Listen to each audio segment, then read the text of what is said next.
is that French people just want you to make the effort. Like, you don't need to speak French.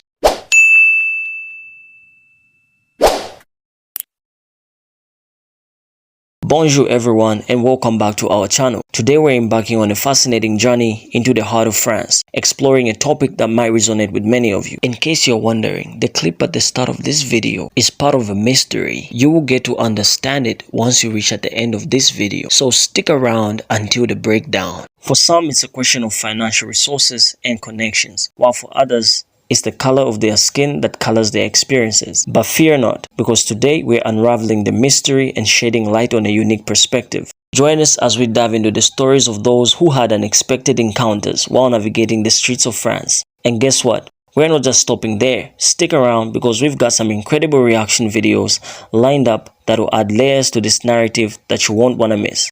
So whether you've sipped espresso in Parisian cafes or only dreamt of the Eiffel Tower, this video is for you. Get ready for this journey that's both eye-opening and entertaining. But before we embark on this adventure, don't forget to hit that subscribe button and let's explore the unseen side of France together. The following videos are responding to the first clip you just watched. Even though the original video was taken down by the creator, as you watch the following videos and get to the end of this video, you will understand the mystery of this short clip.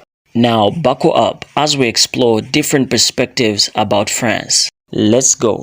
Let's be for real, Lucy. Let's be so real.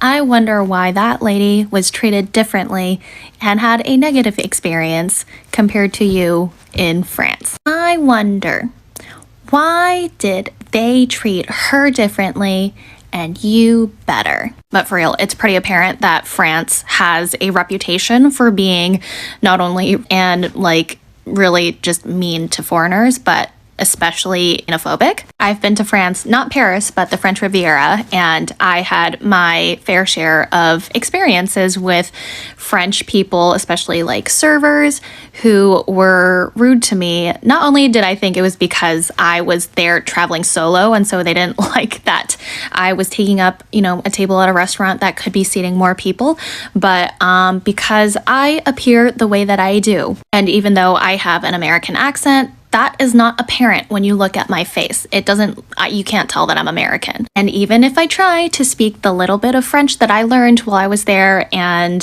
there were other American travelers who were eating at the same restaurants, it was pretty clear that the ones who were treated much better than someone who appeared like me. I think it was just really dismissive of this creator to go hee hee ha ha. No, all you have to do is speak a little French, because clearly that is not the case. Some of us walk this world without the same privileges that you do. Xenophobia is so prevalent and obvious, it's mind-blowing. I remember this one time I was standing outside of a group of people and I was the only person of color there, and I guess we were kind of blocking the sidewalk. This French woman was so angry, she literally pushed me and only me into the street, into oncoming traffic, shouted something in French and walked away. Like, how the fuck do you react to that? Throughout my travels in Europe, I eventually got to the point where I understood that I needed to flaunt my Americanism. It was so bad that I eventually walked around with a shirt with an American flag on it. Ew. And when I meet white Americans and I tell them that I didn't have such a great time in Europe, they just don't get it, even when I explain to them. I heard how French people talk about their black athletes when they lose. Athletes that are from French-speaking countries that were forced to learn the language. Respectfully, it's not about politeness, it's about the way that we look, and if it's not the way that we look, it's the way that we sound. And the reason why I know this is because I have 4 European languages under my belt, and I also have a master's in European Union policy. I understand the ways that, legislation affects culture and culture affects legislation, right? De jure, de facto de jure. France is literally known for phobia. If you don't experience that or know it, it's probably because the way that you look and the way that you sound, I'm going to assume that you are Australian. And if you are from Australia, Canada, or the United States, and you go to a European country, may not be your biggest fan, but they're going to treat you a lot better than they would treat us. I distinctly remember being afraid to go to France because I saw the no Chinese allowed in certain hotels and fashion houses expressing their phobia towards Asians. I lived in Italy for a year, okay? And Florence is not a fan of foreigners because it's literally overrun by Americans. It's the second largest study abroad city for Americans. Even if you do speak to them in Italian, they will still reply to you back in English. And I like pretend that like that doesn't happen, but that's a problem. Also, if you're a minority, by the way, this is like serious. Like I know people are going to be like, wow, what the heck?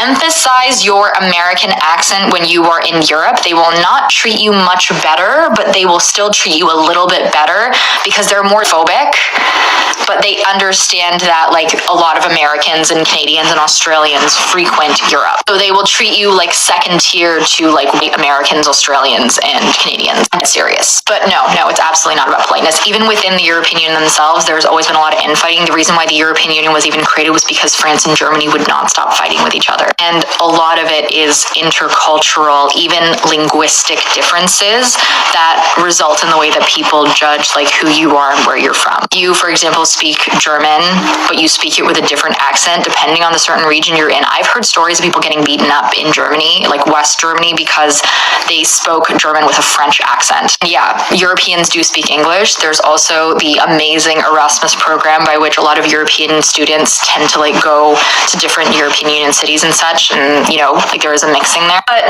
no, there's also like internalized hierarchies in different cultures. Now, those were the reaction videos responding to the short clip you caught at the start of our video. Now get ready because it's time to delve into the video that ignited these diverse and compelling reactions. Stick around until the end where we'll break down the nuances, explore different perspectives, and provide a deeper understanding of the incidents that unfolded. This is where the real story unfolds. So grab your virtual seat, hit that like button, and let's dive into the heart of the matter. Your insights and engagement are key. Let's get started. It just makes me feel stupid, you know, like why do I want to travel here? I don't know how I feel about this. I'm just filming this video here. Lyon, France is my first time visiting. To be honest, the experience is very isolating. Don't get me wrong, it's a beautiful city. Has a lot to do and see and to discover, but I don't recommend for solo traveler or people or someone who doesn't speak French, because it's a very isolating experience. People here, they seem very indifferent. I had no problem meeting people and socializing in general in Italy or even in Germany. People tend to be colder, but I had no problem whatsoever because I'm a very social person. But in France, the experience is very different. I feel very isolated. Yeah, people make you feel bad for not knowing their culture or speaking their language. I haven't really met anybody in here. I've been here for 5-6 days now.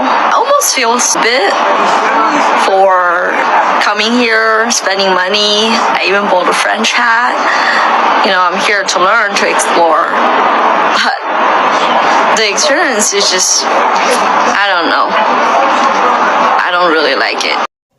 Let's shift our focus to the intricate challenge of navigating cultural identity in France, a theme echoed by the reactions of our contributors. For those who deviate from the conventional image of a French person, the journey is riddled with hurdles. The Asian lady's experience amplifies the impact of cultural differences on one's stay in France. Not only did she face linguistic barriers, but the server's treatment at the restaurant showcased how preconceived notions about cultural norms can lead to exclusion. The assumption that she couldn't occupy a table alone hints a stereotypical expectation, emphasizing the uphill battle against ingrained biases. Similarly, the brother standing outside with a bunch of friends encountered a clash of cultural norms. The frustration expressed by the French woman, coupled with a physical altercation, underscores how being different can provoke hostility. Navigating through such situations becomes a delicate dance between preserving one's cultural identity and conforming to perceived expectations. It is essential to recognize that these challenges go beyond mere inconveniences. They shape the narrative of cultural integration in France. Language barriers, stereotypes, and ingrained biases all contribute to an atmosphere where individuals who don't fit the stereotypical image of a French person finds themselves navigating a complex landscape. As we unravel these experiences, we gain insights into the broader issue of cultural inclusivity and the need for a more open and understanding society in France. Now, let's unravel the intricate layers of the bias faced by this Asian lady, highlighting the intersectionality of our identity, a crucial facet often overlooked in discussions about prejudice. Her experience in France wasn't solely shaped by her ethnicity. It's crucial to consider the interplay of various factors. As an Asian woman with an American identity, her encounter with this bias becomes a tapestry woven with threads of gender, ethnicity, and nationality. Being a woman amplifies the challenges she faces as gender biases intersect with racial stereotypes. The server's attitude at a restaurant not only reflected assumptions about her cultural background, but also revealed deep-seated gender norms, questioning her right to occupy a table alone. Simultaneously, her American identity adds another layer to the complexity. While she expectedly doesn't face the same xphobia as someone who doesn't share a Western nationality, the unique blend of being an Asian American in France presents its own set of challenges. By delving into the intersectionality of her experience, we gain a more profound understanding of these prejudices that take place in France. It's not one-dimensional issue, rather it's a complex interplay of factors that demand a nuanced discussion. Through this exploration, we shed light on the broader challenge of biases faced by individuals whose identities intersect in ways that society may struggle to comprehend. Let's delve into the pervasive influence of stereotypes on travelers, as exemplified by the third person's assertion about the lady being Australian. This facet of the breakdown brings to the forefront the powerful impact of preconceived notions on one's experience in a foreign land. The claim that palm-colored travelers, particularly from the United States, might receive different treatment compared to someone of Asian descent raises intriguing questions about the intersection of nationality and racial biases. It hints at a layered dynamic where even perceived nationality can alter the lens through which individuals are viewed. As we explore this topic, we will dissect how stereotypes, whether based on appearance or nationality, contribute to biased interaction. By understanding the impact of these preconceived notions, we gain insights into the challenges faced by travelers who confront not only cultural differences, but also the weight of assumptions and expectations. Through this exploration, we unravel the intricate relationship between stereotypes and the treatment of individuals in a foreign context. Now let's broaden our lens to examine the shared reactions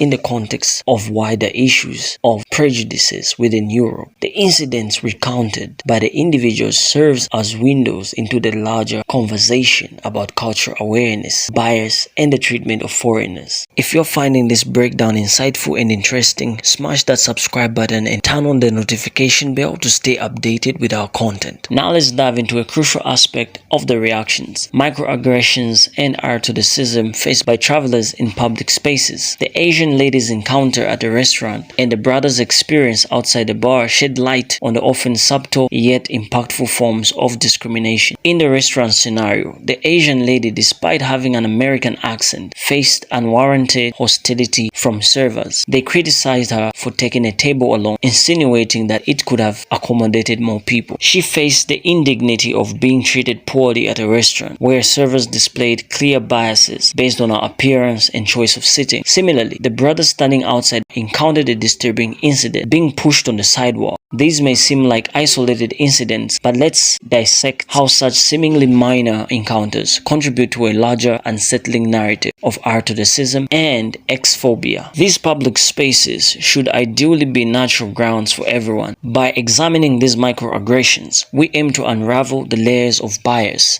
embedded in daily life, shedding light on the need for greater awareness and understanding. Stick around as we delve deeper into this complex issue, dissecting each aspect to foster a more inclusive dialogue. France, like many European countries, grapples with the challenge of fostering an inclusive society, particularly for individuals who do not fit the traditional image of a local resident. These incidents we have explored contribute to a broader narrative about the need for cultural sensitivity and understanding within Europe. As we dissect these international perspectives on microaggressions, we'll explore how these incidents become indicative on a societal issue that requires collective reflection. By shedding light on these shared experiences, we advocate for a more inclusive and understanding society. In conclusion, the reactions to these encounters in France provide a stark reminder that prejudice knows no borders. It's a shared challenge faced by individuals navigating cultural differences, language barriers, and stereotypes. As we delve into these stories, let's remember that fostering a more inclusive and understanding world requires collective effort. By shedding light on these experiences, we hope to contribute to a broader conversation about dismantling prejudices and building bridges between people, regardless of their background. If you found these discussions enlightening, don't forget to like, share, and subscribe. Your engagement helps amplify voices and drive positive change. Let's strive for a world where everyone feels seen, respected, and valued. Thank you for joining us on this important journey.